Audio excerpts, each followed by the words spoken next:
What is good, everybody? This is your boy, Michael Zakand, bringing you a new episode of Our Future Podcast. And as always, I'm joined by my co-founder and co-host, Simran Sandhu. How are you, bro? It's nice to be in New York, man. For once, it's not 110 degrees. Me and Simmy, we sold our company to Morning Brew. Now we study the most successful young founders to figure out what their tactics, growth hacks, strategies are. I want to get into our first story if you're already ready Let's do it. to get it. Yeah.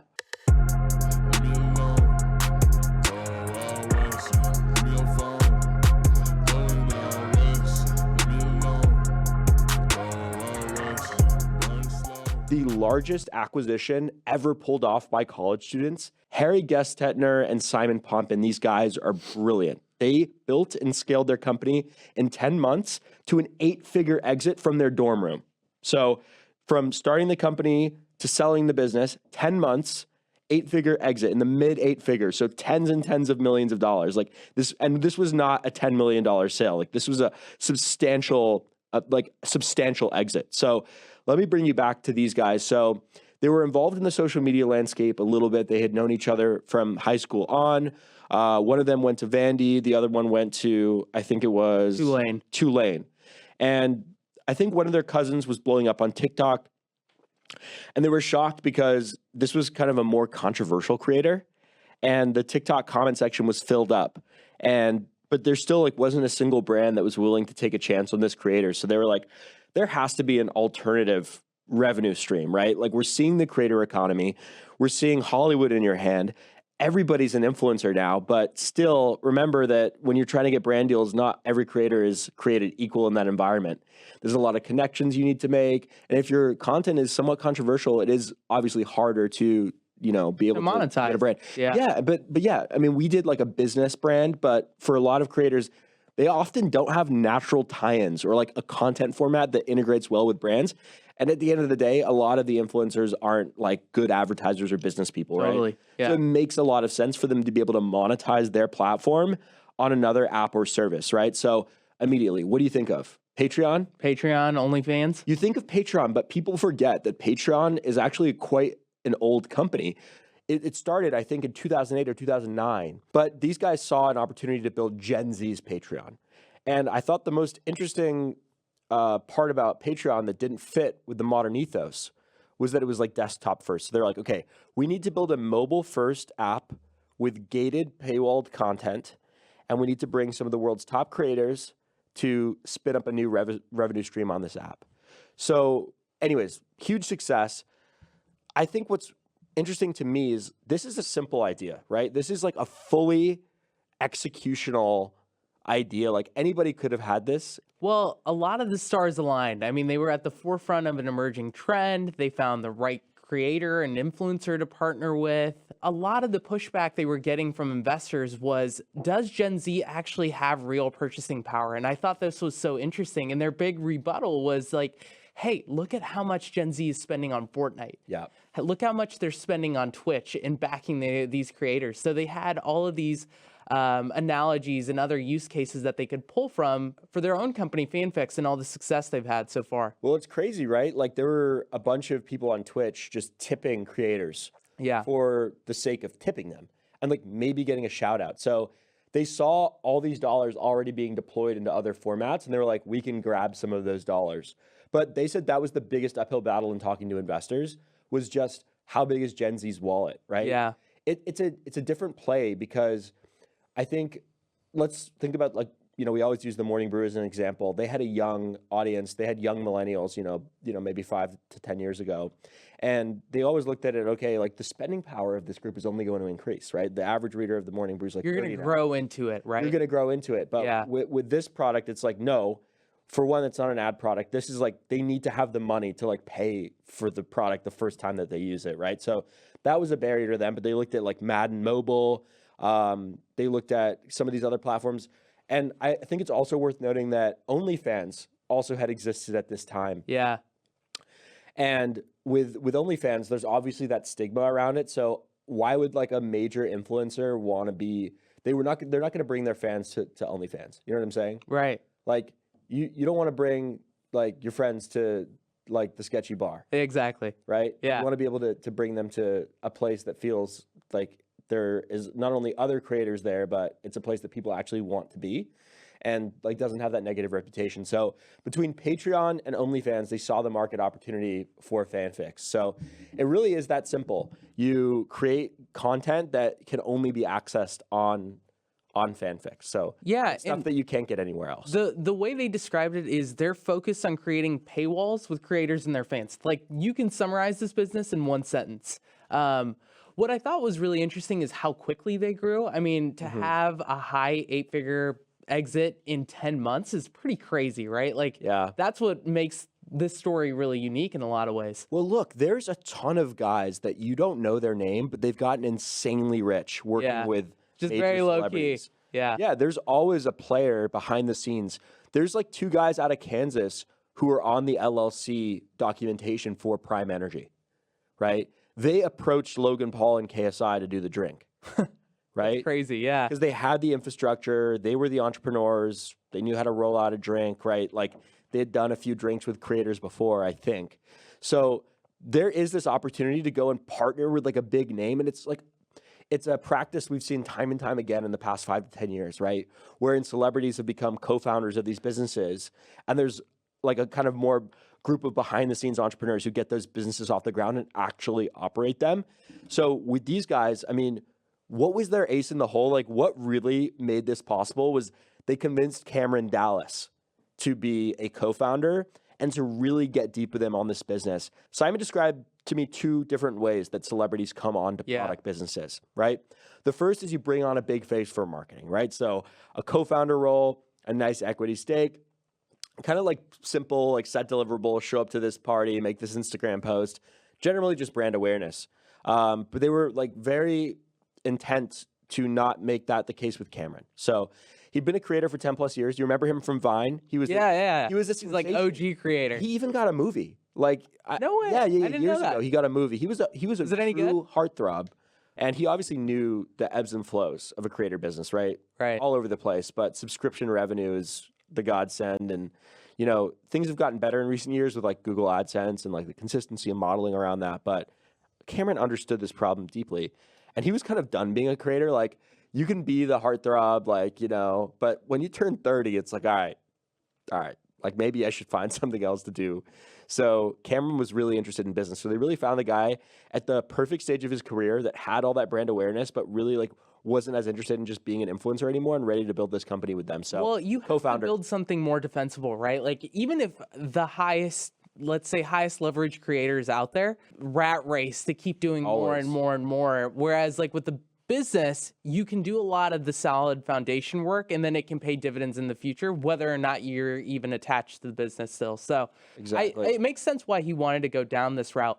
I think what was interesting and important about this is the kind of partner that you bring on. I think they were very fortunate in that Cameron was a very hands-on partner. He wasn't like one of those, hey guys, use my name, use my picture, and I'm just going to back out. Right? Like, I'm just going to sit around, collect my checks, and have a great time. And I think if he was like that, it would have been much harder. I think it would have failed. Yeah, it would have been way harder to actually succeed. I really think this all came down to how did these 21 and 22-year-old kids legitimize themselves to be able to get some of the world's top creators to come onto their platform.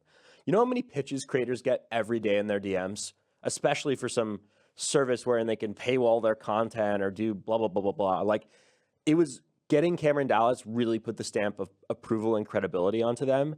And I think that's so important as a young person in business, because like the essence of being young in business is you have no credibility. Right. So if you can somehow convince someone to give you that credibility, and there's a lot of mechanisms in which to attain it, whether you're raising from, like maybe you get like a big investor on board, right? Like maybe you get A16Z, maybe it's Sequoia, right? That's one stamp of approval. You know, another is getting like a partner to go in with you as like an actual co-founder who has had experience.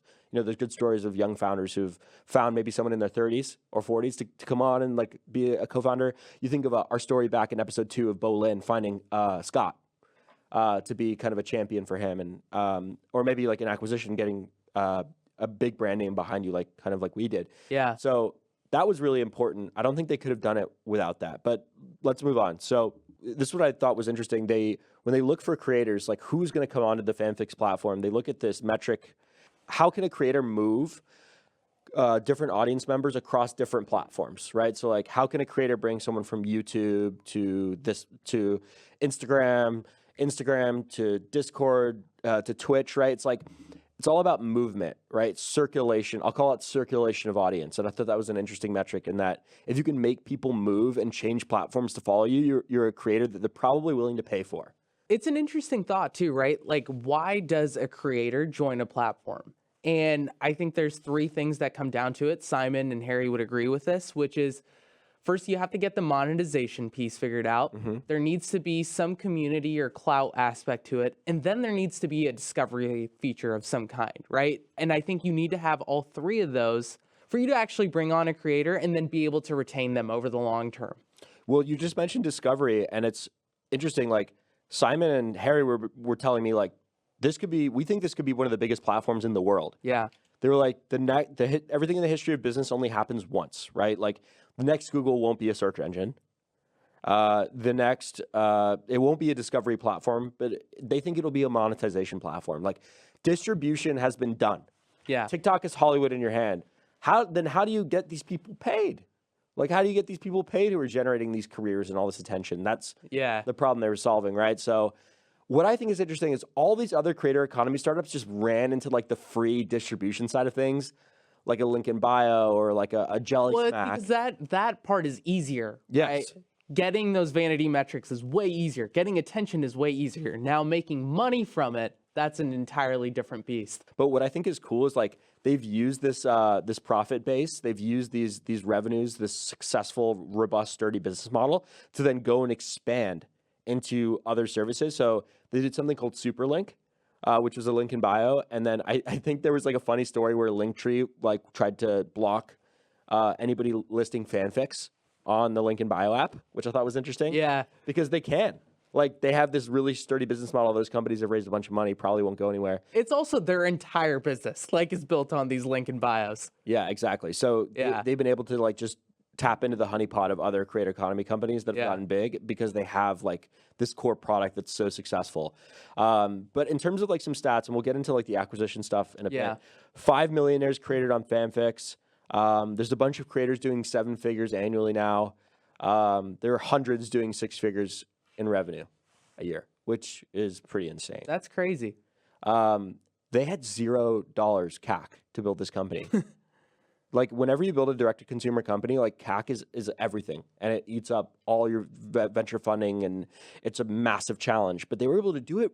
They were able to acquire users because they just tapped into the creators' audiences, and that's something that a lot of creator economy companies try to leverage is that like low CAC by working with creators who have all this influence. But they did it down to a T, like literally $0 CAC. Well, you talked about legitimization, right? And partnering with Cameron was the legitimizing moment. And I think once they had his name and his involvement in this business, is way easier to bring on other big creators. And then it's just it's a snowball. It just keeps rolling, right? It keeps getting bigger and bigger and bigger. Because one person comes in, now 2 people will, then 5, then 10, and before you know it, all your big creators are using this platform, and it happened. You want to be on there too. It happened all within 10 months. So this company called Superordinary, which is a kind of like marketing agency, they're known for doing a lot of those deals with like Chinese influencers promoting beauty brands, and they just see the more like social commerce. Yeah, social commerce, but they just saw the US as like a massive opportunity to like enter, and like FanFix happened to be that flag in the US that they saw at that time to come in and take. And what's insane is just how big the platform was. Like the reason they had such a big exit for like tens of millions was because they probably had just a ton of people using this, and they were already doing like a high amount of GMV, and they had like some of the top creators. So it was all locked in. It was like, okay, now this other company can come in with their connections and relationships with brands and like really like turn this into something meaningful. So I think right place, right time. And yeah, there's network effects that happened once they got the first few big creators on. They just kept doing things right. And like they really focused on their core audience and building this platform for Gen Z. And even as they started to be successful, other platforms tried to like overtake them and try and copy them. But night and day, FanFix has remained steadily like the #1 source for this kind of content, and no one's been able to come close to them. What's interesting about them too is when you ask them about all of the oh shit moments they face in this business, a lot of them were all focused around competitive threats.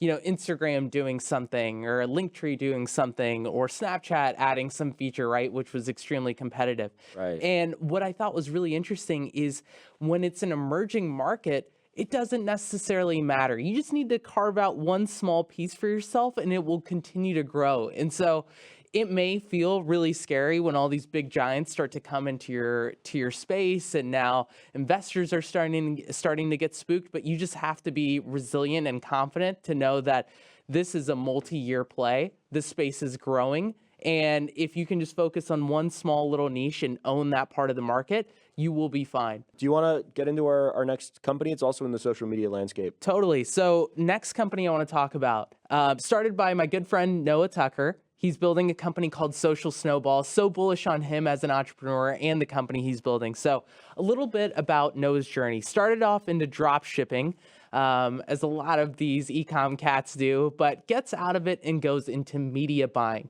I think this is a really important part of his journey. Learned a lot about how brands spend their money, where advertising dollars are going.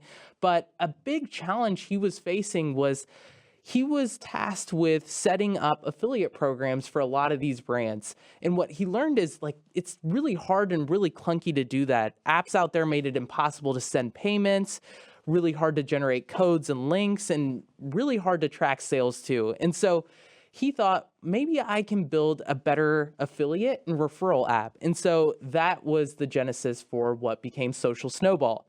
It took him about a year and a half to create a working MVP, spent I think upwards of $70,000 to build this thing out. So it wasn't cheap, but I think there's a lot of learnings here. So now they do a few different things. They help brands create referrals and affiliate programs. They help creators do it as well. And there's so many different other use cases. And now the business is doing somewhere in the 7 figures in sales a year. That's how you get brands to sign on, right? It's like, how do you generate more revenue for them? He mentioned like an interesting stat in that referrals, like when companies aren't working with Social Snowball, it's like 0.25%. But when Social Snowball is active, it's like more like 4% of new business or of total business is coming from referrals.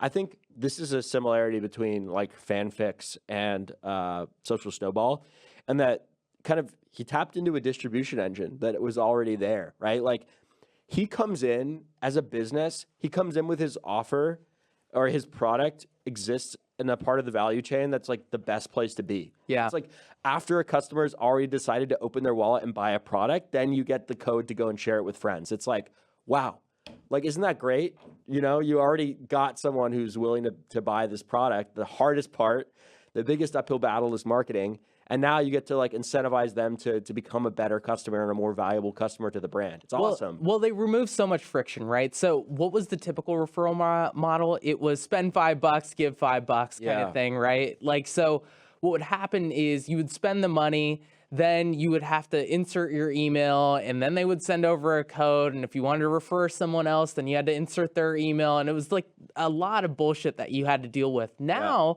it's you make a purchase, and in the thank you email that you get, there's already a code auto-generated that you can easily share out, right? So and nice. it's so smart and so simple. It's really, it's really cool. Such a simple product. You can just get the code right there, right then. Like, just remove the friction, right? Like, definitely he didn't reinvent the wheel. He just knew affiliate was a big opportunity, and he just made like a superior product in the space.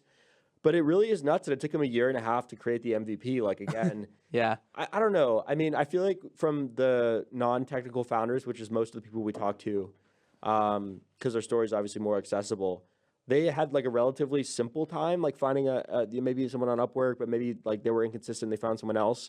But with Noah, it seemed like a really big challenge working with agencies and developers. He spent 50 to 70 grand of his own money on this product. And I kind of thought that was a lot when you look at Steven Hakami, who spent $3,500. I think this is why agencies get really bad rep. Like, it's so important that whenever you're hiring a developer and agency, I know you may not have a technical background, but you really got to focus on the vetting side of it, right? Like, talk to other people who have built these MVPs or these apps and figure out what are the right questions to ask. How can you cut through all the noise and the bullshit? Because if you don't know what you're doing and you're getting sold on this vision, because everything either takes longer or it's way more expensive than what someone quotes you or what you tells you. So you got to be cognizant of these things going into it. Yeah, and maybe it just like gives us a more of an appreciation for how it's actually freaking sophisticated to build any kind of tech product. Like even like Morning Brew's referral team, right? Like Tyler Denk, like kind of build that product out. Like it was a fully bespoke feature and software and code that like required a full like team to like build and operate. So I think if you think Social Snowball's idea is simple and it just integrated with websites, it's actually like quite complex. So shout out to anyone who builds a software platform. Like they're incredibly scalable, exciting businesses, but at the end of the day, like there is a lot of that upfront work that goes into it, which is why like most people end up with agencies instead of software companies. Well, it's a lot more than just the code generation, right? Like you have the ability to make payments, and there's attribution software within this as well, right? So it's actually a pretty sophisticated business, but on surface level, it feels simple. Something that I thought was really interesting is he highlighted tons of cons on being involved in the Shopify App Store, right? This is kind of interesting. So I always thought it was great to be a part of an app store because there was a lot of discoverability involved. Is like, oh, if you can just get featured on the charts, this is great because, maybe people will take a chance on you, or it's a lot easier to get the word out there. Turns out there's not much discoverability in Shopify's App Store. And I also think it's really interesting how if you're a premium product, because Noah's app starts at $100 a month, you're not going to do well. What these app stores really kind of play into are these products that are essentially free or like very low price. And so that also plays a huge factor in whether or not like you're going to succeed on these app stores. Well, yeah, it's once you hit 1 million on Shopify, it's 15%. Right. Like gone. So off the top, the big players like don't really want to operate in that segment. So I think a challenge is once you get to a lot of revenue, it's like, do I leave this like the Shopify App Store? Like, do I even participate in this market? So yeah, I think like a great entry point for building a product, but also like you have to deal with the cons of scale within one of these transaction fee-based environments. Well, it also goes to... And also Shopify ripping off your feature and just adding it to their own platform, right? Well, it's also interesting, right, to that vein, because if you do well, you're just going to get ripped off by the platform. Mm-hmm. But what's interesting is that big brands are actually still more likely to use a much more premium product that's way more expensive because you can customize features out to them in a way that a Shopify or an Amazon or an Apple wouldn't, right? Like there's going to be better customer service. They also know they have more leverage on the work that they're doing with you. And so there's a lot more of a better experience involved versus the cookie cutter Shopify copycat app. That may be cheaper on the surface, but there's actually more costs involved long term. Yeah. Something else that I thought was really interesting about this is it's so important to know where your buyer lives and what they're thinking about. So the way he thinks about this is, where are the big brands that he's going to work with? They're not on the Shopify App Store. They're actually working with big agencies. And so he has been so intentional about striking big agency partnerships because a big agency may work with 50 brands. And so he can do a really good job with them. They're going to add him to the tech stack and boom, 50 brands now work with his platform. It's a great like hub and spoke distribution model of like finding that player. It's almost like going to a umbrella of brands as opposed to like one like single brand. So great sales strategy, going to a hub and then getting the spokes. But like agencies would tell brands about it just because they want to seem more valuable and they have a lot of like different tech tools at their disposal. Well, I think it's also like they're providing some service, right? Like a lot of them may have an affiliate portion to their business. And so it's only in their interest to have the best tech tools, right? So they can do a better job. At its core, it just comes down to an ROI thing again, right? Like which tool gives them the best chance of providing an ROI. And I think Social Snowball does that. But his real defensibility is through brand, right? There's tons of copycats that now exist. And what's interesting is if they're on the Shopify App Store, and some of them have even copied his name to the point like the website copy. Right? Like so lazy. Like if you're going to copy somebody, like at least be courteous enough to like change the name or maybe even some of the copy that's being used.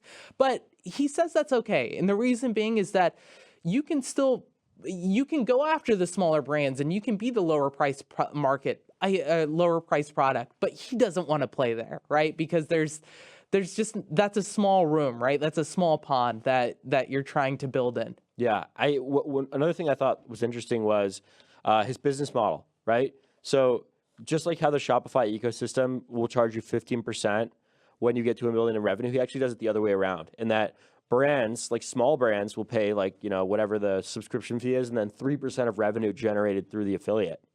And then big brands will just pay a flat fee. Well, big brands aren't going to pay a percentage of anything. So he actually created a better incentive mechanism for big brands working with him than like the Shopify App Store. Well, small brands are also just so cognizant about their spend, right? So they want to do everything in performance. They're always trying to de-risk everything, and for good reason. But with big brands, they don't want to share that upside. I thought something that was really interesting is he would create these free guides or free playbooks, send out these type forms to all the big influencers in the space or all the big agencies, and he would curate all of the insights in this. It's like this free product, and then he would send it around like a data report. Yeah, of sales of sorts. Because not only does it add credibility, but now all of these big names and big agencies are a part of it, and it's like, oh my gosh, all these important companies work with Social Snowball. Like, I want to do the same. It's such a smart tool. Wait, this is great. So on his website, there's a thing that says influencer marketing playbook. Yes, this is the thing.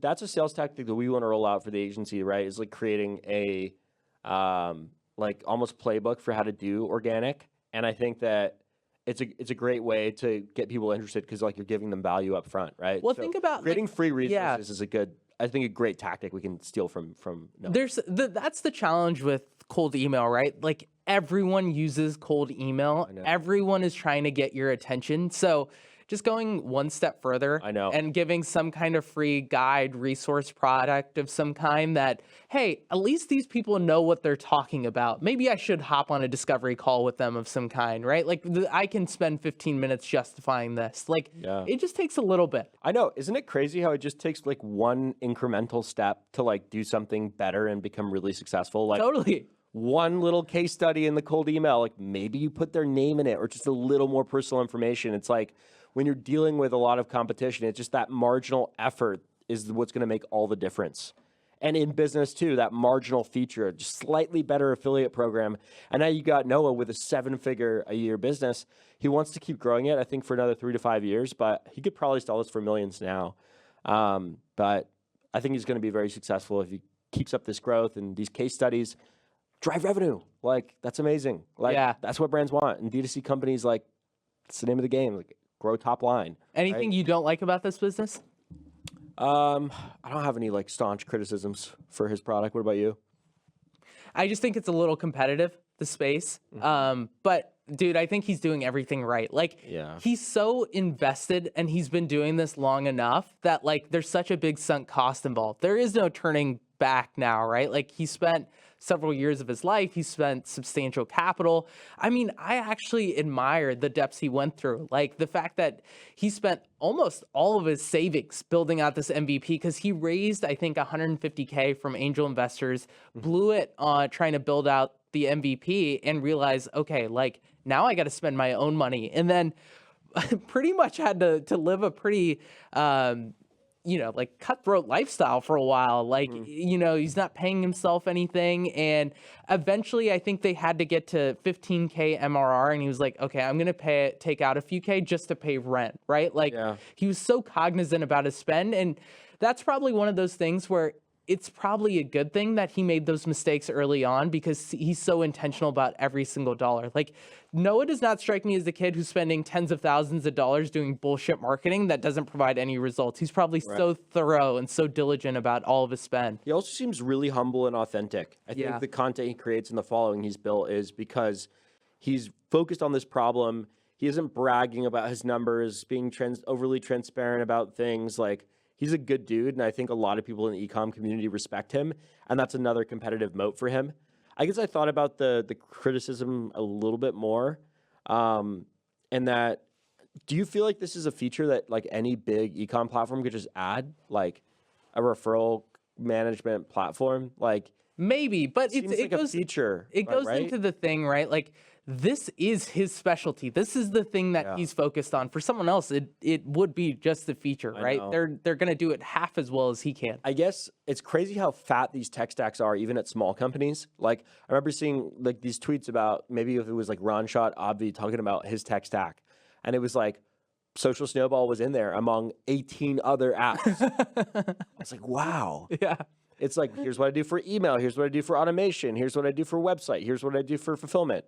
And there's so many different apps and services, so to all bring into one. And I think he also has APIs that connect him to a lot of other services. So if you're playing in a space where there is a lot of technology, it's important to be able to integrate with all the other technologies.